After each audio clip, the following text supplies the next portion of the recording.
Il termine doppelganger significa letteralmente doppio viandante o doppio che cammina. È un termine mutuato dalla lingua tedesca e si riferisce a un sosia. Nel corso del tempo il termine ha assunto la valenza di gemello maligno, ma nella sua storicità ha sempre sotteso la presenza in un luogo imprecisato di una persona identica a noi. Nella letteratura e nelle leggende popolari invece viene descritto come uno spirito incapace di scomparire, di lasciare il nostro piano. In alcune mitologie vedere il proprio doppelganger è un presagio di morte o annuncia il sopraggiungere di una malattia. Il termine viene utilizzato per la prima volta nel romanzo di Jean-Paul Siebenks, scritto nel 1796. Il romanzo è un viaggio onirico che si alterna tra il registro della vita reale e del sogno, ed in cui il personaggio principale è infelice a causa del suo matrimonio.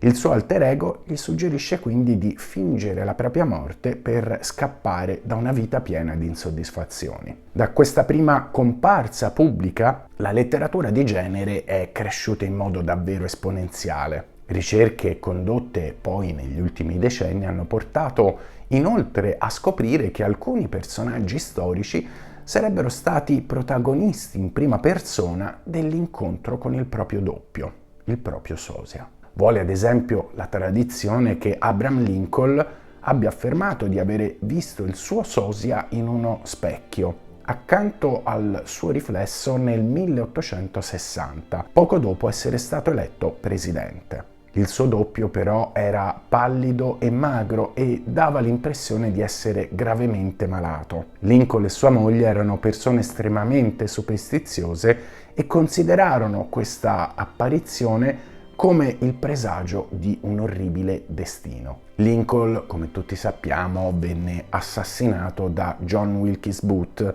pochi mesi dopo l'inizio del suo secondo mandato. Anche una regina vide il suo doppelganger. Isabella d'Inghilterra infatti affermò di avere visto il suo sosia quando un giorno entrò nella sua stanza e vide il suo doppio sdraiato sul letto, pallido e gravemente malato. La sorte che toccò alla regina fu proprio di morire nel suo letto come aveva visto nel suo doppelganger. John Donoff, scrittore inglese del XVI secolo, invece, affermò di essere stato visitato dal doppelganger di sua moglie mentre si trovava a Parigi.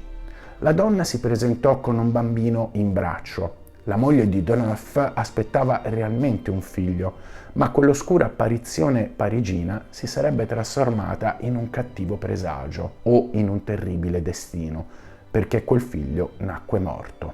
Percy Shelley, poeta e filosofo inglese, uno dei più grandi lirici romantici dei primi dell'Ottocento, conobbe il suo sosia o doppio o doppelganger in Italia e lo vide in piedi in una sala congressi mentre vicino ad una carta geografica indicava con il dito il mar Mediterraneo. Non molto tempo dopo Shelley fu vittima di un incidente marittimo e affogò proprio in quel mare. Distinguere ovviamente quanto vi sia di vero, di leggendario e di reale in questi eventi è veramente arduo e difficile, ma si tratta comunque di sincronicità e concatenazioni di situazioni oltremodo singolari che non possono e non devono essere tralasciate o tantomeno derise. Torneremo sul tema della sincronicità quanto prima. Un altro illustre personaggio vittima del proprio doppelganger, o sosia se volete, fu lo scrittore Edgar Allan Poe, che affermò di avere visto il sosia della sua giovane moglie, Virginia Clemm, in un ospedale sdraiata su di un letto e con un gatto nero al suo fianco. Non molto tempo dopo la donna morì verosimilmente di tubercolosi. Poe associò la morte della moglie al gatto nero, scrivendo un racconto proprio con questo titolo. Poe descrisse il doppio anche nei racconti del grottesco e dell'arabesco, con la descrizione di Auguste Dupin, spesso immaginato come il suo stesso alter ego. L'interesse per questa realtà ha ovviamente coinvolto anche il mondo del paranormale, Come accennavamo all'inizio, in questo settore della ricerca i doppelganger sono considerati anche i sosia immateriali di persone vive, nonostante non presentino le caratteristiche proprie degli stessi. Possono presagire malattie, morte o più in generale delle tragedie.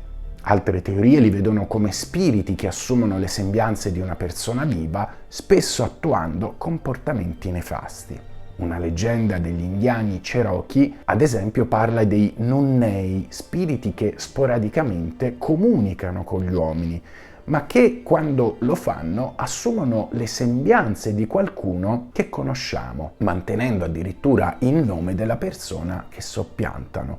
Al contrario del doppelganger, però, questi spiriti avrebbero il compito di aiutare i singoli soggetti interessati. Nel caso però qualcuno li offenda, sempre secondo la leggenda degli indiani Cherokee, il malcapitato morirà poco dopo averlo fatto. Nella visione moderna, ovviamente più prosaica e razionalista, ci si riferisce invece ai sosia o doppelganger come a semplici sosia, che non devono avere necessariamente il compito di arrecarci un danno, anche se il fatto stesso che vi siano individui identici a noi o molto simili potrebbe avere un impatto negativo sulla nostra vita. Si tratterebbe però semplicemente di individui che per qualche ragione del caso e del destino sono uguali o identici a noi, oppure dal loro punto di vista saremmo noi ad essere uguali a loro. Negli ultimi anni poi la rete ci ha spesso abituato e presentato questi casi affiancando a volti noti fotografie spesso ottocentesche di loro sosia. Indubbiamente la questione affascina e atterrisce allo stesso tempo, ci pone davanti alla possibilità che possa esistere qualcuno identico a noi. Ci porta inoltre a riflettere sulla nostra reale unicità. La vita è piena di sorprese e forse un giorno toccherà anche a noi incontrare il nostro doppelganger.